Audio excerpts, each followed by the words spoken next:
Le concours de première année de médecine. Beaucoup souhaitent le réussir, beaucoup n'osent même pas essayer par peur d'échouer. Moi, je ne l'ai pas réussi. Je l'ai détruit.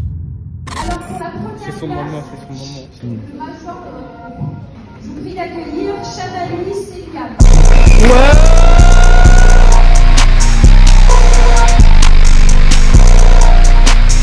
C'est le major de l'ensemble des accès santé. Et oui, j'ai fini premier avec 18 comme note de classement. Ce que je vais dire dans cette vidéo, ça va peut-être te paraître arrogant, mais les résultats m'ont donné raison. Alors fais-moi confiance et reste jusqu'à la fin de cette vidéo pour en tirer un maximum de valeur.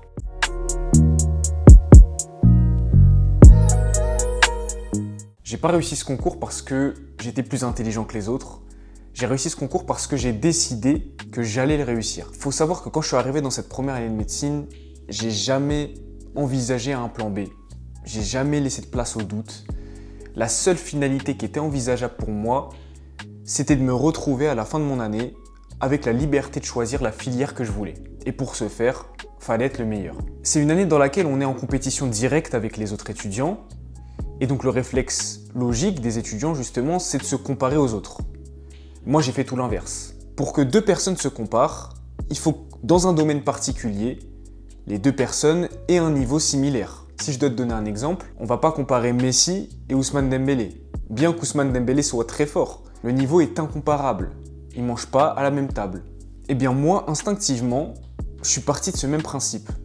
Du principe que je ne mangeais pas à la même table que les autres étudiants. Donc j'ai cherché à me comparer qu'à moi-même et donc cherché à être meilleur de jour en jour tout au long de mon année. Je me concentrais uniquement sur ce que je faisais moi, ce que je pouvais modifier sur moi, sur mon travail, sur mon organisation, sur ma discipline, pour atteindre mes objectifs à court terme, qui étaient par exemple de respecter toute mon organisation de révision dans une semaine, à moyen terme sur plusieurs mois et à long terme sur l'année complète. Tout le long de mon année, je me le suis dit, maintenant je vous le dis, ayez confiance en vous.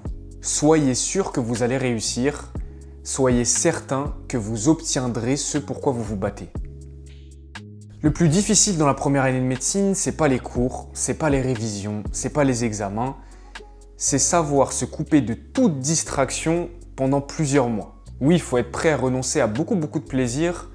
Et quand je te dis ça, je pense surtout aux interactions sociales. Tu vas voir ta vie sociale s'éteindre petit à petit. Tu vas moins voir tes potes jusqu'à peut-être ne plus du tout les voir. De même pour ta famille. Donc oui, des moments de solitude, t'en auras. Moi, le premier, j'en ai eu. Et c'est humain.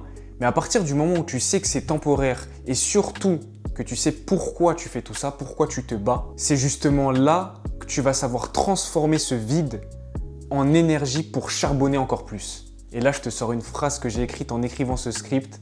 Et crois-moi, j'en suis fier, je vais te laisser cogiter après l'avoir écouté. Le bout du tunnel n'est pas si loin.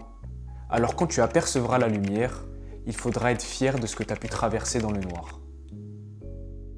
Les moments de faiblesse, il ne faut pas que tu les subisses. Il faut que tu en profites. On en revient à ce pourquoi. C'est ce pourquoi qui te réveille chaque matin, qui te pousse à aller travailler, qui te pousse à aller respecter ton programme de travail, à être discipliné. Alors dans un premier temps, rappelle-toi de ce pourquoi et dans un second, pense-y à chaque moment de faiblesse. T'as la flemme de travailler, pense-y. T'as envie de sortir avec tes potes, pense-y. T'as du mal à te lever de ton lit, pense-y. Moi, mon pourquoi, je l'ai déjà évoqué au début de la vidéo, c'était simplement le fait d'être libre. Libre de choisir la filière que je voulais. Presque tout au long de ma première année de médecine, je ne savais même pas ce que je voulais faire après. Est-ce que je voulais poursuivre en seconde année de médecine? Est-ce que je voulais m'orienter en dentaire ou même en kiné? Mais ce dont j'étais sûr, c'est que je voulais avoir la liberté de choisir ce que je veux au moment de la décision finale. Il faut que tu apprennes à distinguer le besoin de l'envie. Tu as envie de regarder un nouvel épisode de ta série ou tu as besoin de laisser ton cerveau se reposer en lui proposant autre chose que du travail? Tu as envie de sortir voir tes potes ou tu as besoin d'interaction sociale pour préserver ta santé mentale? Mais attention à ne pas tomber dans le mensonge qu'on se fait à soi-même. Te dire que tu en as besoin alors qu'en fait tu en as juste envie, ça ne pourra que te mener à l'échec. Après, je t'avoue, tout ça, ça s'apprend. C'est d'ailleurs une année où on apprend énormément à se connaître. Pour en revenir au fait de prendre soin de soi, Personnellement, j'ai continué à faire du sport tout le long de mon année, continué à regarder des vidéos sur YouTube, étant donné que je ne regarde pas de séries ni de films. Bon après, j'avoue, je suis très peu sorti, mais j'ai quand même continué de parler avec mes potes sur les réseaux. Mais surtout, j'ai jamais aussi bien dormi que durant cette année. Et ça peut paraître étonnant. Mais étant donné qu'il n'y a pas d'obligation d'aller à la fac quand tu es en première année de médecine, tu t'organises comme tu veux, donc tu dors quand tu veux, tu te réveilles quand tu veux, et c'est uniquement ta discipline qui parle et ton organisation. Donc moi, je me permettais de dormir 10-11 heures par nuit parce que lorsque j'étais réveillé, je sais que j'étais plus efficace et plus productif que tous les autres étudiants. Maintenant, comment j'ai fait et comment je fais pour obtenir de bien meilleurs résultats que les autres alors que je dors plus que les autres? S'il y a bien une seule chose parmi toute la valeur que je t'apporte dans cette vidéo que tu dois retenir, c'est ce point-là. Être organisé. Tu dois sûrement connaître la règle des 20-80. C'est la règle qui stipule que 20% de tes efforts vont t'amener 80% de tes résultats. Eh bien, les 20%, c'est ça. Être organisé. Et lorsque je suis amené à aider des étudiants, donc dans leur travail, dans leur révision, c'est sur l'organisation que je passe la majorité de mon temps. Parce que c'est grâce à ça que je leur permets d'avoir toutes les clés en main pour réussir. L'organisation, elle te permet de savoir où tu en es. Et ça, c'est l'essentiel. Quand tu sais exactement où tu en es, tu sais ce que tu as déjà assez bossé, ce que tu dois retravailler, où sont tes lacunes, où est-ce que tu te sens à l'aise. Et au final, ça te permet de t'adapter continuellement. Adapter ton rythme, tes priorités, tes efforts. T'adaptes la manière dont tu t'organises grâce aux résultats provenant de cette organisation. Et c'est un cercle vertueux qui ne s'arrête jamais. Alors comment je m'y prenais pour m'organiser? D'ailleurs, c'est de la même manière que je m'y prends encore aujourd'hui. Chaque dimanche, je prenais le temps d'établir minutieusement tout mon programme de la semaine suivante. Et quand je te dis minutieusement, je veux dire que je réfléchissais vraiment longuement. Je faisais le point sur mon avancée et je déterminais précisément quel cours voir, quand, comment et pourquoi. Et je t'assure que toutes ces questions, elles sont extrêmement importantes dans l'établissement de ton programme. Et je ne vais pas détailler davantage parce que je pense que la vidéo serait beaucoup trop longue, mais rien n'était laissé au hasard. Et donc je prenais facilement plusieurs heures pour établir ce programme dans lequel je prenais tout en compte. Donc les cours évidemment, mais également les repas, le sport, les distractions, car je voulais le moins possible me retrouver dans des semaines au cours desquelles mon programme ne pouvait finalement pas être respecté. Et même si c'est déjà arrivé, car oui c'est déjà arrivé, les aléas on ne peut pas les prévoir, je suis déjà tombé malade, très malade pendant toute une semaine, d'ailleurs à l'approche de mes partiels, enfin de mes partiels du concours en fait, eh bien j'ai toujours cherché à adapter le programme de mes semaines suivantes de sorte à rattraper le retard. Le retard que finalement je n'ai jamais eu. J'ai jamais été en retard lors de ma première année. En fait, j'avais une telle avance que le retard que j'ai pu ressentir lorsque j'étais dans l'incapacité de respecter mon programme de travail n'en était finalement pas un. Tout au long de mon année, j'ai conservé cette avance très confortable car justement, j'étais organisé et je respectais les programmes que je mettais en place. Et même lorsque des aléas m'ont ralenti, comme la maladie par exemple, et c'est des choses qui sont inévitables, eh bien j'ai cherché à faire 2 fois plus les semaines suivantes, même si au fond de moi, je savais que ce n'était pas nécessaire. Mais étant donné que je me comparais qu'à moi, j'ai cherché à travailler plus parce que je voulais absolument ne pas me sentir en retard, mais face à moi-même. Si j'ai décidé qu'à ce moment-là, dans l'année, je veux que tous ces cours soient maîtrisés, ils le seront. Je pense que tu t'en doutes, il n'y a pas une méthode miracle qui fonctionne parfaitement pour tout le monde. Mais moi, j'ai pris le temps d'en construire une, que j'ai longuement testée, ajustée, améliorée, de sorte à ce qu'elle devienne pour moi la méthode la plus efficiente possible.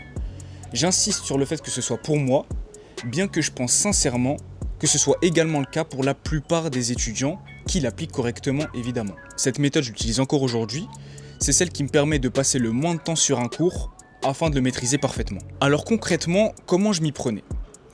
La première fois que je voyais le cours, là, j'étais parti pour tout vous expliquer dans les moindres détails, mais soyons honnêtes, je sais que ça va en perdre pas mal d'entre vous. Donc j'ai décidé de faire mieux. J'ai pris le temps de vous écrire ma méthode de travail complète, ultra détaillée, claire, structurée, exactement comme je l'ai construite pendant mon année. Vous pouvez la télécharger tout à fait gratuitement, le lien est dans la description. C'est pas quelque chose qu'on évoque instinctivement, mais ton environnement, il joue un rôle énorme dans ta réussite. L'environnement, c'est pas juste le lieu dans lequel tu travailles, c'est tout ce qui va impacter ton énergie, ta concentration, ton état d'esprit. L'environnement, c'est à la fois les sons que tu entends, le cadre visuel, la lumière autour de toi et surtout les gens avec qui tu parles, même quand tu ne bosses pas. Parce que dans une année comme celle-là, même les moments où tu ne bosses pas, les moments de repos, doivent être des moments qui te tirent vers le haut. Et si à l'inverse, ils te tirent vers le bas, t'as beau avoir la meilleure méthode de travail possible, tu vas couler quoi qu'il arrive. Moi, j'ai su au fil du temps créer mon environnement qui me correspond. Ça passait par donc, le lieu où j'étais, dans ma chambre, sur mon bureau, seul, volets fermés, lumière tamisée avec des petites LED de couleur, un petit son en fond, ça pouvait être du jazz, très doux, comme ça pouvait être du bruit blanc. Et encore aujourd'hui, c'est ce que j'utilise systématiquement. Je mets toujours du bruit blanc en fond quand je travaille. Je ne sais pas si vous connaissez. À ce qui paraît, c'est le son que tu entends quand tu es dans le ventre de ta mère. Mais moi, en tout cas, il me permet vraiment d'être dans une concentration totale. Et justement, dans ce cadre, dans cet environnement que je me suis créé, j'avais une productivité inébranlable. Et lors des moments de repos, je discutais avec mes potes sur les réseaux qui étaient aussi en première année de médecine. Et donc, on se donnait mutuellement beaucoup de force. Et comme je disais juste avant, du coup, mes moments de repos me tiraient également vers le haut. Mais à part ces discussions avec mes potes, tous mes réseaux étaient désactivés, étaient supprimés pour couper en fait tout le bruit inutile autour. Et je te dis pas de faire exactement comme moi, mais je te dis de créer cet environnement, de le trouver, de le mettre en place petit à petit. Ça peut être travailler seul à la BU, ça peut être travailler en groupe, ça peut être éteindre son téléphone quand tu travailles, ça peut être mille et une choses, mais ce qui est sûr, c'est qu'il faut que tu crées cet environnement. Maintenant, même avec le bon mindset, la bonne organisation, la bonne méthode de travail, le bon environnement, tu auras des jours où ça va être difficile. Des jours où tu n'auras plus envie de rien faire. Des jours où tu sentiras que ce que tu fais ne mène à rien. Où tu auras juste envie d'abandonner. Et sache que c'est normal. Moi-même, je les ai eus ces moments-là. Mais s'il y a bien une chose que j'ai vite compris, c'est que ceux qui réussissent plus que les autres sont ceux dont ces moments de faiblesse alimentent la flamme qui les pousse à se dépasser encore plus. C'est pas dans les jours où tu as la forme, où tu es le plus motivé que tu vas faire la différence. C'est justement dans ces journées-là, ces journées compliquées, ces journées où tu as envie de rien faire, où tu n'as même pas envie de faire un pas, mais tu en fais 10 malgré tout. Et c'est ça la résilience. C'est pas ne jamais tomber, c'est tomber, mais savoir se relever encore et encore, jusqu'à que plus rien ne puisse t'arrêter. Et c'est là aussi que ton environnement a une importance cruciale. Je vais te poser une question. Est-ce que les gens qui t'entourent te poussent à te dépasser? Est-ce que les gens qui t'entourent te tirent vers le haut? Pose-toi cette question et réfléchis longuement. Entoure-toi bien et crée cet environnement qui t'élève. Et ça passe aussi par me rejoindre sur Instagram et t'abonner à cette chaîne. Parce que je prépare de très belles choses, des choses dans lesquelles j'apporte continuellement un maximum de valeur. Et l'avantage sur Instagram, c'est que vous pouvez m'envoyer un message et je serai apte à vous répondre le plus rapidement possible. Partage cette vidéo à quelqu'un qui en a besoin, car je pense que tu as remarqué que cette vidéo traite certes de la première année de médecine, mais que les conseils que je donne s'appliquent à tout type d'études et même plus largement à tout type de projet. Alors qui que tu sois, quel que soit ton projet, on a tous quelque chose à laisser ici-bas, une empreinte, une marque, une signature. Alors à chacun sa trajectoire, à chacun sa signature. C'était Céliane.